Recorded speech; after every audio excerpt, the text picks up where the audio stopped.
আমি পিয়ালি। গুডেস আরোগ্যতে আপনাদের সকলকে জানাই স্বাগত। আমাদের প্রত্যেকটা মানুষের শরীর আলাদা আলাদা রকমের, এবং সেক্ষেত্রে প্রত্যেকটা মানুষের কিন্তু শারীরিক সমস্যাগুলো কমপ্লিটলি আলাদা। আমার শরীর যেটা সহ্য করতে পারে আপনার শরীর সেটা পারে না, আবার আপনার শরীর যেটা সহ্য করতে পারছে আর একজনের শরীর সেটা পারছে না। অর্থাৎ ব্যক্তি বিশেষে কিন্তু আমাদের শারীরিক সমস্যাগুলো কিন্তু বিভিন্ন রকমের। এরই মধ্যে একটা সমস্যা রয়েছে, যে সমস্যাটা নিয়ে আমরা কিন্তু কেউ সঠিক ধারণায় পৌঁছতে পারি না, কিন্তু নিজেরাই নিজেদের মধ্যে বিভ্রান্ত সৃষ্টি করে ফেলি। সেরকমই একটি সমস্যা হচ্ছে সিওপিডি। অনেকের ক্ষেত্রে এরকম হয় যে আমরা কিন্তু সিওপিডি বিষয়টা নিয়ে ভাবি এটা আসলে কি, কেন হয়, এর উত্তরগুলো জানা নেই, ভয় পাই। সেই সব প্রশ্নের যাবতীয় উত্তর নিয়ে আমাদের সঙ্গে আজকে রয়েছেন ডক্টর সুমিত দে, এমবিবিএস এমডি। ডক্টর সুমিত দে আমাদের আজকের অতিথি। নমস্কার ডাক্তারবাবু, স্বাগত আপনাকে। সিওপিডি নিয়ে মানুষের মধ্যে অনেক রকম ধারণা রয়েছে, কিন্তু প্রথম যেটা আমাদের জানা সেটা হচ্ছে সিওপিডি কি, এটা আগে জানতে হবে। তো সবার আগে এটা বলে রাখি, সিওপিডি যদি আমি ফুল ফর্মটাকে ভাবি তাহলে ওটা হচ্ছে ক্রনিক অবস্ট্রাকটিভ পালমোনারি ডিজিজ। এবার এটাকে বাংলায় আমি একটু ভেঙে বলি খুব সহজভাবে। তা আমাদের শ্বাসনালীটা ঠিক এরকম থাকে, সিওপিডিতে যেটা হয় আমাদের শ্বাসনালীটা এরকম ভাবে সংকুচিত হয়ে যায়। এটা আমাদেরকে জানতে হবে যে কেন হয়। এটা হচ্ছে স্মোক অফ এনি ফর্ম, ধোঁয়াতে এটা হয়। এবার ধোঁয়া বলতে আমাদের কাছে সিগারেটের ধোঁয়া আছে, কিন্তু ধোঁয়া অন্যান্য প্রকারের ধোঁয়া হতে পারে। যেমন কারোর বাড়ি যদি ফ্যাক্টরির কাছে থাকে তাহলে ফ্যাক্টরি থেকে যে ধোঁয়াটা আসে সেটা থেকেও সিওপিডি হতে পারে। কেউ বাইরে বেরোচ্ছে, যেমন দিল্লিতে কেউ যদি একটা সিগারেটও স্মোক না করে তাহলেও দিল্লিতে যে এয়ার পলিউশন আছে সেই ধোঁয়াতেও কিন্তু আমাদের শ্বাসনালী এরকম ভাবে সংকুচিত হয়ে যেতে পারে। এবারে শ্বাসনালী সংকুচিত হলে যেটা জানতে হবে যে অসুবিধাগুলো কি কি হতে পারে। একটা হচ্ছে একটা কাফিং, একটা পারসিস্টেন্ট কাশি, এটা হবে। একটা পারসিস্টেন্ট শ্বাসকষ্ট যেটা সময়ের সাথে উত্তরোত্তর বৃদ্ধি পাবে। আচ্ছা, এই দুটো জিনিস খুব বেশি ভাবে হয়। এবার অনেকেই প্রশ্ন করতে পারেন যে এটার সাথে হাঁপানি রোগ বা অ্যাজমার কি ডিফারেন্স, কারণ ওখানেও শ্বাসকষ্ট হয় ওখানেও কাশি হয়। একটা জিনিস বুঝতে হবে, সিওপিডি অ্যাজমার মধ্যে basic and most important difference সেটা হচ্ছে অ্যাজমা শ্বাসকষ্ট কাশি বাড়াবাড়ি হয় শীতকালে, বর্ষাকালে বা সিজন চেঞ্জের সময় বা ধুলোবালি ধোঁয়া লাগলে। তারপরে অ্যাটাকটা যখন কমে যায় তখন কিন্তু সিমটম গুলো কমে যায়, বেস লাইনে চলে আসে। সিওপিডিতে একবার যখন জিনিসটা শুরু হয় ইট ইজ ইররিভার্সিবল, মানে একবার শুরু হলে সেটা সম্পূর্ণভাবে কিন্তু পুরোপুরি কমে আসে না। ওই জন্য আমাদের সিওপিডি প্রিভেনশন, আমাদের এটা প্রতিকার এবং এটাকে কি করে প্রিভেন্ট করতে হবে এটা কিন্তু জানতে হবে। কারণ এটা যদি একবার স্টার্ট হয় তাহলে এই কাশি আর শ্বাসকষ্ট বেস লাইনে কিন্তু আমাদের সবসময় থেকে যাবে। এটা কিন্তু হাঁপানির মতো কখনো পুরোপুরি ঠিক হয়ে কিন্তু যাবে না। এবং এটাকে যদি আমরা প্রিভেন্ট না করতে পারি বা ভালোভাবে যদি ট্রিট না করি, এটা সময়ের সাথে আস্তে আস্তে আস্তে আস্তে কিন্তু বাড়বে। এইটাই হচ্ছে আমাদের মনে রাখা, যে একবার শুরু হলে এই জিনিসটা কখনোই পুরোপুরি ফেরত আসে না। সুতরাং আমাদেরকে এটা প্রিভেন্ট করতে হবে এট এনি কস্ট। একেবারেই তাই। সুতরাং আমাদের রুটটাকে জানতে হবে যে কেন হচ্ছে, এবং তাহলে কিন্তু প্রিভেনশনটা করাটা কিন্তু সহজ হবে। এই যে একটা কি বলবো ভুল ধারণা রয়েছে, অ্যাজমার পেশেন্ট তিনি বলছেন আমার তো সিওপিডি রয়েছে, বা সিওপিডির পেশেন্ট বলছেন আমার তো অ্যাজমা রয়েছে, কিন্তু এখানে একটা হেয়ার লাইন ডিফারেন্স আছে।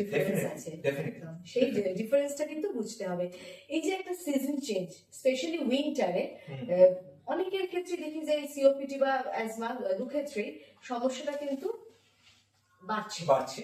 এই ক্ষেত্রে কিভাবে প্রোটেকশন নেবে পেশেন্ট? তো আমি আবারও একটু যদি আমি রিইটারেট করি, তো শীতকালে কি হয়, হাওয়ার মধ্যে প্রচুর পরিমাণে ধোঁয়া এবং পলিউশন এটা থাকে।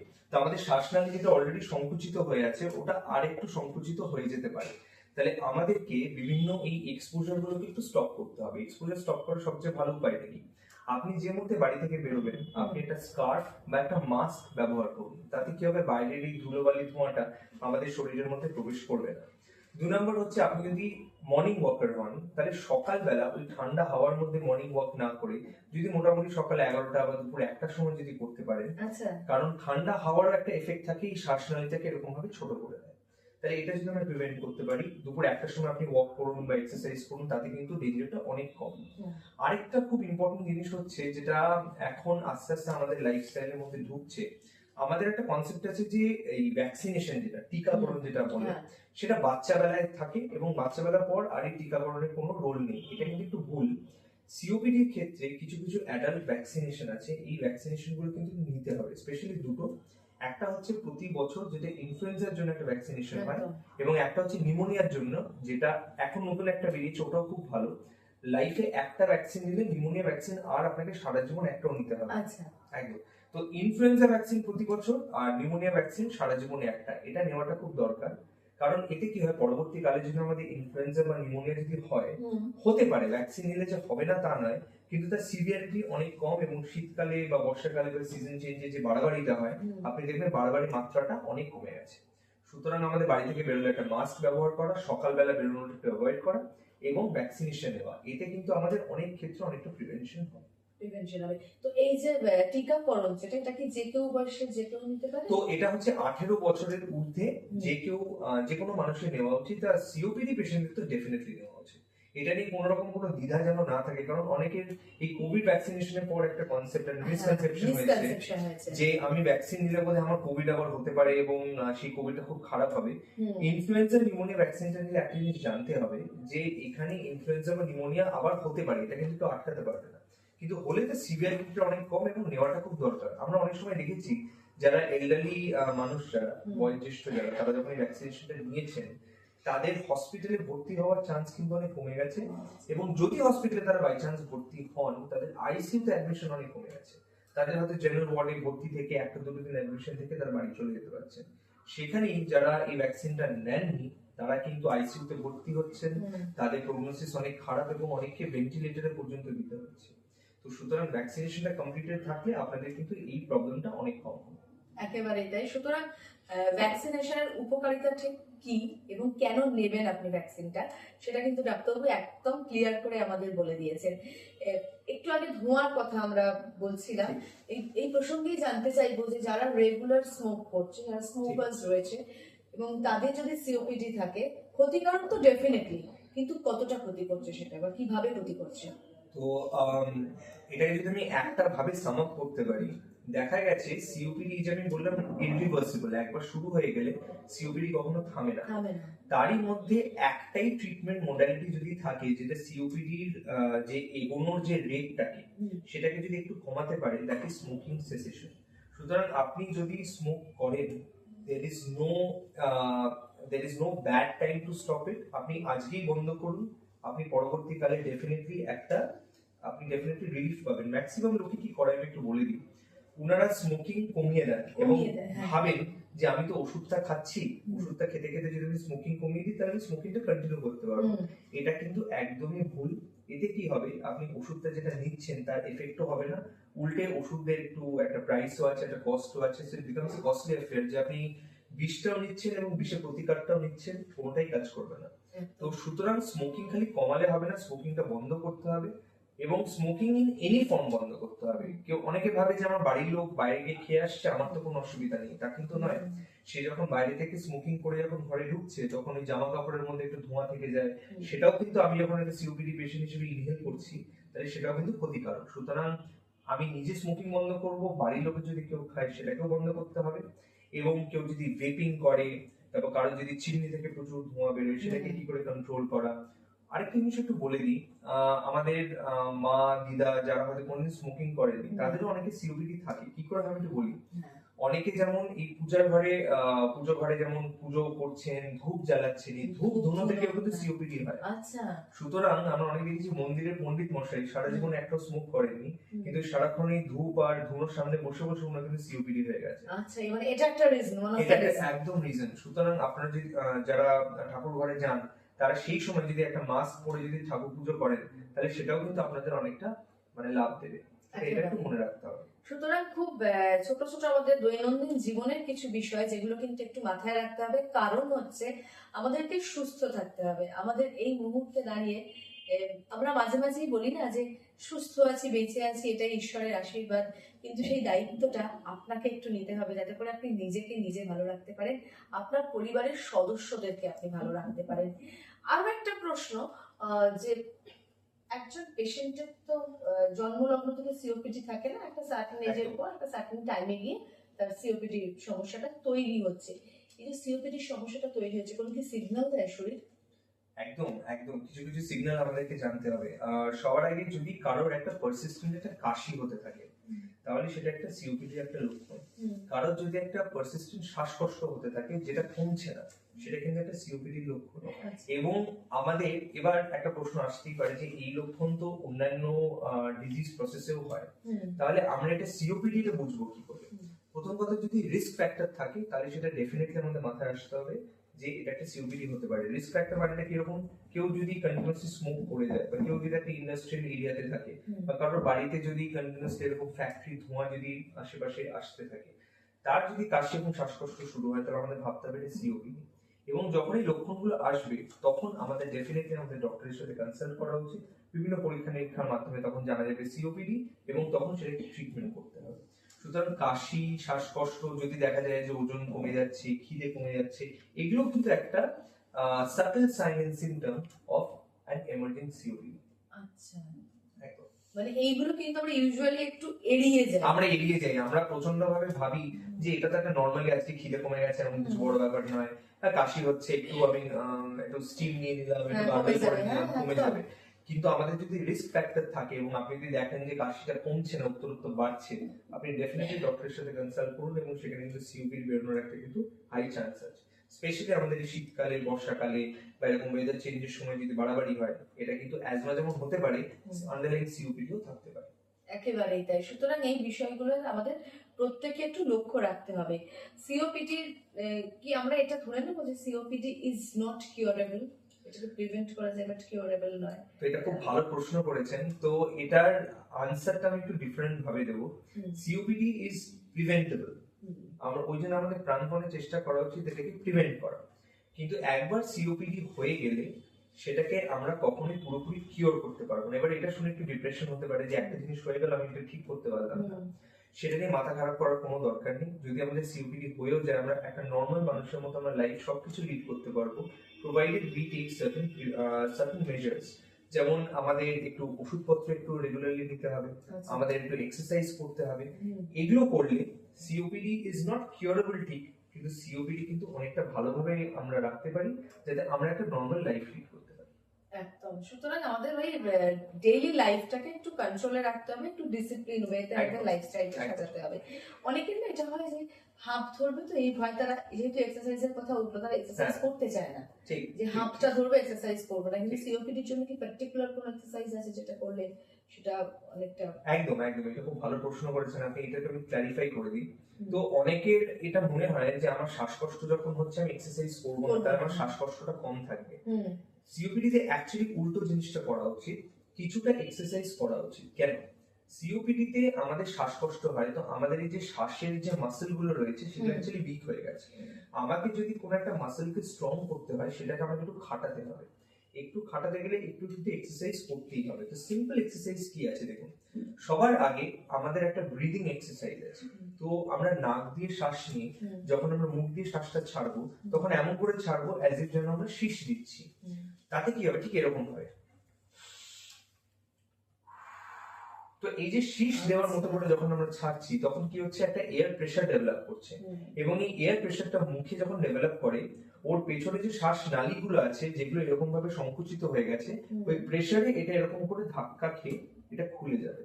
তো আমরা শ্বাস নালী যতক্ষণ খুলে রাখতে পারবো, তত আমরা ভালোভাবে শ্বাস নিতে পারবো। আরেকটা হচ্ছে আমরা পেটের একটা এক্সারসাইজ করতে পারি। তো আমরা হাত এরকম পেটের মধ্যে রেখে আমরা যখন শ্বাসটা নেব, তখন দেখবেন পেটটা যখন বাইরের দিকে বেরিয়ে আসে শ্বাস নেওয়ার সময়, তখন একটা রেজিস্ট্যান্স ফিল করছি, কারণ আমি এখানে হাত দিয়ে পেটটাকে আটকাচ্ছি। তার মানে পেটের মাসলটাকে আমি একটা রেজিস্ট্যান্সের এগেইনস্টে কাজ করাচ্ছি। তাতে কি হবে? পেটের মাসলটা আরো স্ট্রং হবে। পেটের মাসল কিন্তু one of the very important muscles for COPD. আরেকটা হচ্ছে আমরা সিম্পল এক্সারসাইজ করতে পারি। যেমন আমরা বসে আছি চেয়ারে, আমরা ঠিক এরকম করে আমরা হাতটাকে রেজ করতে পারি। আমরা একটা জলের বোতল নিয়ে আমরা এরকম ভাবে রেজ করতে পারি। এগুলো সিম্পল এক্সারসাইজ। আপনাকে কেউ এটা বলছে না যে বাইরে গিয়ে ট্রেডমিলে দৌড়তে বা বাইরে আপনি মর্নিং ওয়াক করার সময় একটা মর্নিং রান নিয়ে আসুন, সেটা কিন্তু করলে একটু অসুবিধা হতে পারে। লাইট এক্সারসাইজ করলে আমাদের মাসেল গুলো যথেষ্ট স্ট্রং থাকবে, এবং সেগুলো আমাদের জন্য যথেষ্ট মানে ফলপ্রসূ, মানে দিস শুড বি ডান। আরেকটা জিনিস বলে দিই, এক্সারসাইজের আগে যদি কেউ একটু ইনহেলারটা নিয়ে নিতে পারে, তাহলে কিন্তু অনেক ভালো হবে।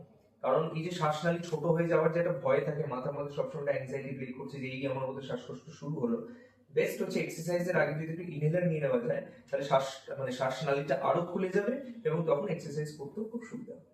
একেবারেই তাই। সুতরাং একদম মানে কি বলবো, সিওপিডি নিয়ে আমাদের মনের মধ্যে অনেক প্রশ্ন, খুব স্বাভাবিক সেটা।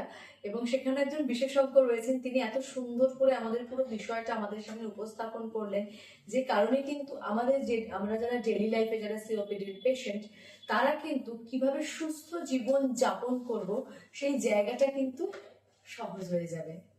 কারণ আহ, জিনিসটা সারুক বা না সারুক, আপনি যদি একটু ডিসিপ্লিনে থাকেন, আপনি কিন্তু একটা সুস্থ জীবন যাপন করতে পারবেন, Absolutely. যেটা হচ্ছে সব থেকে প্রয়োজন আমাদের। যে শরীরে সমস্যা আছে সেটাকে সঙ্গে নিয়ে একটু ভালো করে বাঁচি না, এই ইচ্ছেটা কিন্তু আমাদের প্রত্যেকের মনের একদম মধ্যে প্রত্যেক থাকে। মানুষেরই আছে। একদমই তাই। আমরা চাই যে সকালবেলা উঠবো একটা সুস্থ শরীর নিয়ে, ঘুমোতে যাবো সুস্থ শরীর নিয়ে, এইটুকুই আমাদের চাওয়া। সেই চাওয়াটা পূরণ হবে কিভাবে? সিওপিডি পেশেন্টদের জন্য, সেটা নিয়েই আজকের আলোচনা। শীতকালে যেটা হয় না, সিওপিডি পেশেন্টদের অনেক সময় একটু বাড়াবাড়ি হয়ে যায়, ঠিক। হঠাৎ করে প্রচন্ড শ্বাসকষ্ট হচ্ছে, ইমার্জেন্সি সিচুয়েশন, কি করা উচিত? হসপিটালে তো আনতে হবে ডেফিনেটলি, ঠিক। তাছাড়া আর কি করা যেতে পারে? তো সেই মুহূর্তে যদি বাড়িতে আপনাদের ইনহেলার থাকে, সবার আগে বাড়িতে একটু ইনহেলারটা নিয়ে নেওয়া, যাতে একটু স্টেবিলাইজ করা যেতে পারে পেশেন্টকে। এবং ডেফিনেটলি আপনারা হসপিটালে আসবেন। কারণ হসপিটালে আসার দরকারটা কি? হসপিটালে আসার দরকারটা হচ্ছে হসপিটালে বিভিন্ন পরীক্ষা নিরীক্ষা করে এটা জানা যেতে পারে দুটো জিনিস। একটা হচ্ছে সিওপিডিটা কতটা সিভিয়ার হলো, আরেকটা জিনিস হচ্ছে সিওপিডি পেশেন্টদের অন্যান্য আনুষঙ্গিক অনেক অসুবিধা থাকে, সেটাও বেড়ে যেতে পারে। এবার এটা যতক্ষণ না পরীক্ষা নিরীক্ষা না করা যেতে পারে হসপিটালে, ততক্ষণ কিন্তু এই সিভিয়ারিটিটা বোঝা যাবে না। ইনহেলার নিয়ে যদি আমার শ্বাসকষ্ট কমেও যায়, তাহলে একবার হসপিটালে আসাটা উচিত এই আনুষঙ্গিক বিষয়গুলোকে দেখার জন্য। কারণ অনেক সময় এরকম দেখা গেছে যে কোনো রকম ভাবে আমি কমিয়ে নিলাম বিভিন্ন জিনিসটা, আমি বাড়িতে থেকে গেলাম, পরবর্তীকালে সিওপিডির অনেক পেশেন্টদের হার্ট ফেলিয়ার থাকে, আচ্ছা। সিওপিডির অনেক পেশেন্টদের অন্যান্য আরো অনেক বডি অর্গানস ইনভলভ থাকে, আমি সেটা ভালো করে জানতে পারছি না। এবার হার্ট ফেলিয়ার যদি থেকে যায়, সেটা ট্রিটমেন্ট আমি করলাম না, আমি কোনো রকম ইনহেলার নিয়ে আমি লাংসটাকে স্টেবিলাইজ করে দিলাম, পরবর্তী 1-2 দিনের মধ্যে কিন্তু হার্ট ফেলিয়ারটা যদি আরো খারাপ হয়ে যায়, তখন কিন্তু হয়তো আপনি হসপিটালে আনার টাইমও পাবেন না। ওই জন্য সিওপিডি যখন কিছু বাড়াবাড়ি হবে, আপনি ডেফিনেটলি হসপিটালে এসে, আপনাকে যে ভর্তি হতে হবে এমনটা নয়, কিন্তু অ্যাটলিস্ট আউটডোরে এসে যদি ডাক্তারবাবুকে দেখান, সেখানে একটা এক্সরে হলো, একটা ইসিজি হলো, আমরা পুরো পিকচারটা পেয়ে যেতে পারি। যদি দেখা যায় যে কোনো প্রবলেম হচ্ছে না, আমরা আপনাদেরকে ছেড়ে দিলাম। কিন্তু যদি দেখা যায় যে কোনো প্রবলেম আছে, তাহলে ডেফিনেটলি ভর্তি করারও দরকার পড়তে পারে। একেবারেই তাই। সুতরাং হসপিটালে আমরা অনেক ক্ষেত্রে আসতে চাই না, বা পেশেন্ট আসতে চান না, কিন্তু আসবেন কেন, সেই জায়গাটা কিন্তু ডাক্তারবাবু ক্লিয়ার করে দিলেন যে আপনি কেন আসবেন। অনেক সময় না হয় যে একটা সার্টেন এজের পর, আফটার 35-40, আমরা দেখি যে সিঁড়ি দিয়ে উঠতে গেলে কষ্ট হচ্ছে, একটু হিল স্টেশনে গেলে একটু হালকা ব্রিদিং প্রবলেম হচ্ছে, এগুলো কি সিওপিডি সিমটমস? তো সিওপিডি তে শ্বাসকষ্ট হয়, এবার এটাও মনে রাখতে হবে যে সব শ্বাসকষ্ট সিওপিডি নয়। যেমন কারো, আমি একটু আগে যেটা বললাম যে হার্ট ফেলিয়ার যদি থাকে, যদি হার্টের কোনো সমস্যা দেখা দেয়, তাহলেও শ্বাসকষ্ট হতে পারে। কারোর যদি অ্যানিমিয়া হয়, যদি আচ্ছা। শরীরে রক্ত খুব কমে যায়, শ্বাসকষ্ট হতে পারে। আচ্ছা। কারোর যদি কিডনির কোনো অসুখ ধরা পড়ে, কিডনি থেকে অ্যানিমিয়া হয়, সেখান থেকেও কিন্তু শ্বাসকষ্ট হতে পারে। Okay. আচ্ছা, হঠাৎ করে দেখা যেতে পারে কারোর একটা প্যানিক অ্যাটাক হচ্ছে, প্যানিক অ্যাটাকের জন্য শ্বাসকষ্ট হতে পারে। কারোর হয়তো নিউমোনিয়া হয়েছে, নিউমোনিয়ার জন্য কিন্তু শ্বাসকষ্ট, কাশি এগুলো হতে পারে। তো যখন শ্বাসকষ্ট হবে, তখন better to get evaluated by a doctor or a hospital. কারণ কি কারণে হচ্ছে আপনি জানেন না, বেটার হচ্ছে এটাকে ইভ্যালুয়েট করিয়ে নিয়ে আপনি সবকিছু জেনে নিলেন, এবং তারপর আমাদের পক্ষে ট্রিটমেন্ট করাটা সুবিধা হয়ে যাবে। শ্বাসকষ্ট নিয়ে বাড়িতে বসে না থাকাটাই ভালো। একেবারেই তাই। সুতরাং শ্বাসকষ্ট মানে কিন্তু সেটা সিওপিডি বা অ্যাজমা এরকম ভাবার কোনো কারণ নেই। অন্যান্য অনেকগুলো কারণে মানে আমাদের শ্বাসকষ্ট হতে পারে, যেগুলো আমরা না একটুখানি নিজেরাই চিকিৎসক হয়ে যাই। একদম একদম। ওই যে ভুলটা আমরা করি, ওই ভুলটা কিন্তু করলে একদম চলবে না। অবশ্যই বিশেষজ্ঞের পরামর্শটা কিন্তু ভীষণভাবে প্রয়োজন। সিওপিডি যার রয়েছে, তার কি অন্যান্য অর্গানের উপর কোনো এফেক্ট পড়তে পারে? হার্টে তো একটা পড়তে পারে আমরা শুনলাম, ঠিক। তাছাড়া অন্য কোনো ভাবে কি অন্য কোনো অর্গানের উপর প্রভাব পড়ে? একদম পড়তে পারে। আপনারা দেখবেন যে সিওপিডি বয়স, মানে ধরুন কারো 40-45 বছর বয়স থেকে যদি সিওপিডি শুরু হয়, যখন তার বয়স মোটামুটি 60-65, যখন সে প্রায় 20 বছর হয়ে গেছে, তার সিওপিডি নিয়ে সে রোজ যুদ্ধ করছে, দেখবেন তার বডি ওয়েট প্রচন্ড ভাবে কমে গেছে। তার একটা সার্কোপিনিয়া যেটা আমরা বলি, এটা প্রচন্ড মাসেল লস হয়। আচ্ছা। তো সে একদম খিনখিনে রোগা হয়ে যায়। তো সুতরাং আমাদের স্কেলেটাল মাসেলের উপর একটা বিশাল বড় একটা এফেক্ট পড়ে।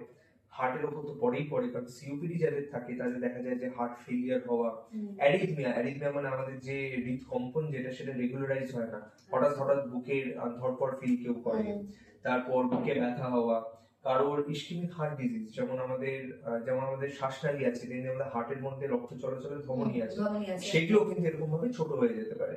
তো তারপর অনেকের সুগার হতে পারে, তারপর তো সুতরাং অনেকে সিভিয়ার হতে পারে, মানে আমরা যেটাকে স্ট্রোক বলি সেরকমও হতে পারে। সবচেয়ে ইম্পর্টেন্ট জিনিস যেটা মনে রাখা দরকার, সিওপিডি পেশেন্টদের কিন্তু পরবর্তীকালে ক্যান্সারের একটা বিশাল বড় রিস্ক থাকে। লাং ক্যান্সার কিন্তু হতে পারে, কারণ দুটো রোগেরই রিস্ক ফ্যাক্টর তো সেম, সেটা হচ্ছে সিগারেট স্মোক করছি। আমরা যদি সিগারেট স্মোক করতে থাকি, জীবনের প্রথম দিকে আনফরচুনেটলি সিওপিডি হবে, আরেকটু যদি আমরা সেটাকে পারসিস্ট করে যাই, জীবনের পরের দিকে কিন্তু সেটা লাং ক্যান্সারে পরিণত হবে। সুতরাং সিওপিডি মানে যে খালি সিওপিডি তা কিন্তু নয়, সেটার সাথে আনুষঙ্গিক এতগুলো জিনিস আমরা আমাদের লাইফে কিন্তু টেনে আনছি। তো সেই জন্য স্মোকিং বন্ধ করা খুব দরকার এবং সিওপিডি কে ট্রিট করাটা খুব দরকার। একেবারেই তাই। একটা সার্টেন এজের পর থেকে কিন্তু আমাদের নিজেদেরকে সাবধান হতে হবে, আমাদের শরীরে কেন সমস্যাগুলো হচ্ছে তার কারণটা খুঁজে বার করতে হবে এবং অবশ্যই তার একটা প্রপার ট্রিটমেন্ট করাতে হবে। গুডরেজ হসপিটাল এক্ষেত্রে কিভাবে রোগীদের পাশে রয়েছেন? একদম। তো যদি কোনো সিওপিডি পেশেন্টের বাড়াবাড়ি হয় এবং সেখানে আপনারা যদি গুডরেজ হসপিটালে নিয়ে আসেন, এখানে সব রকমের ইনভেস্টিগেশন এবং সব রকমের বেডের ব্যবস্থা রয়েছে যাতে একটা সিওপিডি পেশেন্টকে আমরা সাকসেসফুলি ট্রিট করতে পারি। সবার আগে কি কি দরকার, আমাদের একটা ব্লাড পরীক্ষা পাঠানো দরকার। এখানে আমরা blood through out the course of the day আমরা পাঠাতে পারি এবং তার রিপোর্ট আমরা খুব সহজে পেতে পারি। সেকেন্ড ভেরি ইম্পর্টেন্ট, একটা এক্সরে, ইমিডিয়েট একটা এক্সরে করে দেখা উচিত যে ওটা কি খালি সিওপিডি না সিওপিডির সাথে কোনো নিউমোনিয়া হলো বা বুকের মধ্যে হাওয়া জমে গেল, এগুলো দেখাটা খুব দরকার। এক্সরে আমাদের এখানে ইমিডিয়েটলি হয়ে যাবে। 3 নম্বর হচ্ছে ইসিজি করাটা খুব দরকার, কারণ আমি যে বলছিলাম হার্ট ফেলিয়ার হতে পারে, অ্যারিথমিয়া হতে পারে, তো এগুলো ইসিজিতে ইমিডিয়েটলি আমরা জানতে পেরে যাবো। তারপরে হচ্ছে ট্রিটমেন্টের মধ্যে মোস্ট ইম্পর্টেন্ট হচ্ছে নেবুলাইজার। আমরা যে ভাপ নিই, ওষুধের ভাপ, এই নেবুলাইজারের সিস্টেম এখানে খুবই ভালো, তো নেবুলাইজেশন নিয়ে পেশেন্টরা খুব তাড়াতাড়ি ট্রিটেড হতে পারেন। তারপরে হচ্ছে ইনজেকশন, অ্যান্টিবায়োটিক ইনজেকশন, স্টেরয়েড, এগুলো সবই এখানে রয়েছে। সুতরাং আপনাদের যদি কারোর কোনো রকম কোনো বাড়াবাড়ি হয়, ইট ইজ বেটার আপনারা তাড়াতাড়ি এখানে আসবেন, দরকার পড়লে আপনাদেরকে ভর্তি করা হবে। যদি মনে হয় যে ভর্তির দরকার নেই, তাহলে আমরা ওপিডি থেকে চিকিৎসা দিয়ে আপনাদেরকে বাড়ি পাঠাতে পারবো, so that you can get better at the earliest. একদমই তাই। সুতরাং গুডরেজ হসপিটাল আপনাদের যে কোনো রকম পরিস্থিতিতে আপনাদের সাথে, আপনাদের পাশে সব সময় রয়েছে, যাতে করে আপনারা সুস্থ জীবন যাপন করতে পারেন এবং সমস্ত ধরনের ট্রিটমেন্ট কিন্তু অ্যাভেলেবেল রয়েছে গুডরেজ হসপিটালে। সিওপিডির ক্ষেত্রে যারা সিওপিডিতে আক্রান্ত অলরেডি, তাদের জন্য কি স্পেশাল কোনো ডায়েট চার্ট আছে যে এই জিনিসগুলো তাদের ডায়েটে থাকতেই হবে তাদের পুষ্টির জন্য? ঠিক ঠিক। তো এই যে আমি একটু আগে বললাম যে আমাদের কিন্তু মাসেল বিল্ড আপ করতে হবে, তো মাসেল বিল্ড আপ করার জন্য বেস্ট ডায়েট পসিবল হচ্ছে একটু হাই প্রোটিন একটা ডায়েট, আর আমাদেরকে একটু কার্বোহাইড্রেটটাকে একটু আমাদেরকে কম রাখতে হবে। তার কারণটা হচ্ছে সিওপিডি রোগের মধ্যে একটা বেশ প্রবলেম্যাটিক জিনিস হচ্ছে আমাদের শরীরের মধ্যে কার্বন ডাই অক্সাইডটা একটু জমে যায় সিওপিডি রোগীদের। তা আমরা যত কার্বোহাইড্রেট আমরা ইনটেক করব, তত কার্বন ডাই অক্সাইডের পরিমাণটা একটু বাড়তে পারে। আচ্ছা, হ্যাঁ, এটা কিন্তু একটা হয়। এটা খুব খুব ইনফরমেটিভ একটা পার্ট এটা। সুতরাং আমাদের একটু হাই প্রোটিন ডায়েট, যাতে আমাদের মাসেলটা বেটার হয়, এবং আমাদের কার্বোহাইড্রেটটাকে একটু লো রাখতে হবে, আর মোটামুটি হাইড্রেটেড নিজেকে রাখতে হবে। তো এইটা করলে আমাদের সিওপিডি পেশেন্টদের ডায়েট নিয়ে খুব একটা চিন্তা করার দরকার থাকবে না। কার্বোহাইড্রেট লো রাখার আরেকটা কারণ আমি বলি, সিওপিডি পেশেন্টদের অনেক সময় আনুষঙ্গিক আমি যে প্রবলেমগুলো বলছিলাম তাতে অনেকে সুগার থাকতে পারে, তো সুতরাং কার্বোহাইড্রেট বেশি খেলে সেটা একটা সুগারও পরিণত হতে পারে, তো একটু কার্বোহাইড্রেটটাকে লো রাখলে খুব ভালো হয়। একদমই তাই। সুতরাং ডায়েট চার্টটার উপর কিন্তু আমাদেরকে প্রপারলি একটু নজর রাখতে হবে। একদম। আজ থেকে প্রায় 5.5-6 বছর আগে একটা সাংঘাতিক মহামারী গোটা পৃথিবীতে এসেছিল, করোনা ভাইরাস, যেটা কিনা ডাক্তাররা বারবার আমাদেরকে বলেছিলেন, যে বারবার অ্যালার্ট করছিলেন যে যাদের সুগার আছে, যাদের সিওপিডি রয়েছে, তারা একটু স্পেশালি নিজেদের কেয়ার রাখবেন। সেই ফেজটা আমরা কাটিয়ে উঠেছি, নানান মানে দুর্ঘটনার মধ্যে দিয়ে সেই ফেজটা আমরা অতি কষ্টে কাটিয়ে উঠেছি, এবং 5.5-6 বছর পর আবারও দেখছি, আবারও বিষয় হচ্ছে নিপা ভাইরাস, যেটা নিয়ে কিন্তু মানুষ অলরেডি প্যানিকড হয়ে যাচ্ছে, তারা বিভ্রান্ত হয়ে যাচ্ছে, তারা বুঝতে পারছে না আমি কি করব, কারণ আবার যদি ওরা একটা সিচুয়েশন আসে, nobody is ready to accept that. সেই জায়গায় দাঁড়িয়ে আপনি কি বলবেন? হ্যাঁ, এটা ঠিক কথাই যে গত কয়েকদিনের মধ্যে নিপা ভাইরাসের একটা বিশাল আতঙ্ক ছড়িয়েছে। এবার সবার আগে একটু আমি বলে দিই যে নিপা ভাইরাস আসে কোত্থেকে। নিপা ভাইরাস আসে হচ্ছে ব্যাটস থেকে বা বাদুড় থেকে। তো বাদুড় থেকে আমার মধ্যে ট্রান্সমিটটা হবে কি করে?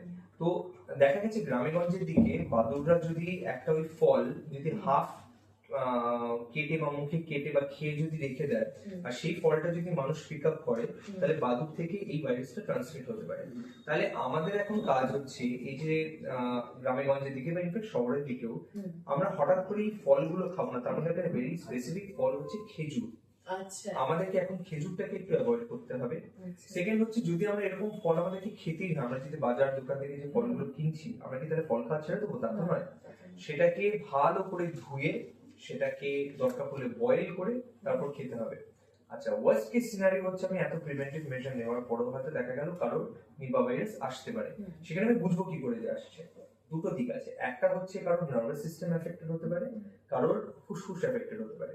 নার্ভাস সিস্টেম এফেক্টেড কিভাবে হবে? যদি কারোর মাথায় ব্যথা হয়, যদি দেখা যায় যে কারোর সেন্সোরিয়াম অল্টার হয়ে যাচ্ছে, সে কালকে একভাবে কথা বলছিল আজকে ভালোভাবে কথা বলতে পারছে না, যদি দেখা যায় যে সে সহজে ঘুমিয়ে পড়ছে বা সে একদমই অজ্ঞান হয়ে গেছে, বা তার খিঁচুনি হচ্ছে, তার সাথে তার যদি জ্বর থাকে, তখন আমাদের ভাবতে হবে যে নিপা ভাইরাসের জন্য একটা এনকেফেলাইটিস হলেও হতে পারে। And at the same time যদি জ্বরের সাথে যদি শ্বাসকষ্ট কাশি হঠাৎ করে যদি হয় বা বেড়ে যায় আগের থেকে, তাহলে কিন্তু আমাদের ভাবতে হবে যে নিপা ভাইরাস আমাদের রেসপিরেটরি সিস্টেমকে এফেক্ট করেছে। সেই মুহূর্তে যদি এরকম ওয়ার্নিং সাইন আপনারা পান, আপনারা কেউ বসে থাকবেন না, ডেফিনেটলি আপনারা হসপিটালে এসে কন্ট্যাক্ট করবেন এবং সেখানে দরকার হলে আপনাদেরকে ভর্তি করার দরকার পড়তে পারে। একেবারেই তাই। সুতরাং শুনছি অনেক কিছুই, কিন্তু সঠিকটা জানতে হবে এবং তার জন্যই গুডেস আরোগ্য, যে আপনারা যাতে বিভ্রান্ত না হয়ে সঠিক পথে সঠিকভাবে হাঁটতে পারেন এবং নিজেকে সুস্থ রাখতে পারেন। সিওপিডি বা অ্যাজমার পেশেন্টরা কি একটু স্পেশাল কেয়ার নেবে এই সময়টা? একদম একদম। সিওপিডি অ্যাজমা পেশেন্টদের তো সবসময় কেয়ার নিতে হবে, আর স্পেশালি এখন নিপা ভাইরাসের মতো একটা এপিডেমিক যেটা ছড়াতে হয়তো চলেছে, সেই সময় তো আরো বেশি কেয়ার নিতে হবে। ডায়েটের সময়, তারপর বাইরে মাস্ক পরে বেরোনোর সময়, যাতে কোনো মতেই এই ব্যাটস রিলেটেড কোনো ইনফেকশন যাতে মানুষের মধ্যে না ছড়ে। একদম তাই।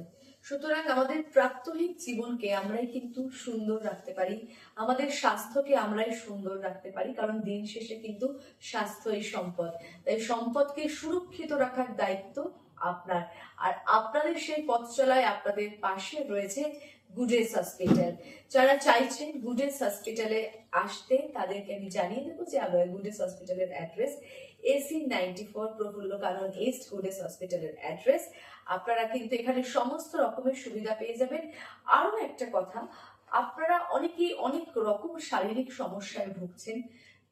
বিভিন্ন মানুষের বিভিন্ন রকম সমস্যা থাকতেই পারে। আমরা সেই বিষয়গুলোকেই আমাদের গুডেস আরোগ্যতে তুলে ধরার চেষ্টা করছি, কিন্তু তার বাইরে গিয়েও এমন অনেক বিষয় আছে যেগুলো হয়তো আমাদের আলোচনায় আসছে না বা আলোচনায় আমরা কখনো রাখিনি, কিন্তু আপনার সেই সমস্যাটা আছে।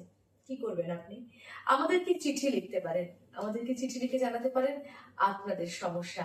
সেই সমস্যা নিয়ে আমরা আমাদের যারা গেস্ট থাকবেন, যারা ডক্টরসরা থাকবেন, তাদের সঙ্গে ডিসকাস করব ওপেন ক্যামেরা, এবং আপনার সমস্যা নিয়েও কিন্তু আমরা বিস্তারিত আলোচনা করব। গুডেস আরোগ্য কিন্তু এই সুযোগগুলো আপনাদের দিচ্ছে। তাই একটাই কথা বলবো, যে যাই আসুক না কেন, আপনি নিজেকে ভালো রাখুন, আপনি নিজেকে সুস্থ রাখুন, কারণ গুডেস হসপিটাল রয়েছে আপনার সাথে, আপনার পাশে। আর আমাদের সঙ্গে আজকে রয়েছেন ডক্টর সুমিত দেব। অনুষ্ঠানের একেবারে শেষ প্রান্তে এসে বন্ধুদের ভালো থাকার টিপস। তো ভালো থাকাটার দুটো দিক আছে, এটা একটু বলে দিই। ভালো থাকাটা যেমন শারীরিক ভাবে অনেকটা ডিপেন্ড করে, অনেকটা কিন্তু মানসিকও বটে। একদম। সুতরাং মনের দিক থেকে একটু ভালো থাকার একটু চেষ্টা করবেন। আমি জানি এটা বলাটা খুব সোজা, কিন্তু রিয়েল লাইফে প্র্যাকটিস করাটা খুব ডিফিকাল্ট।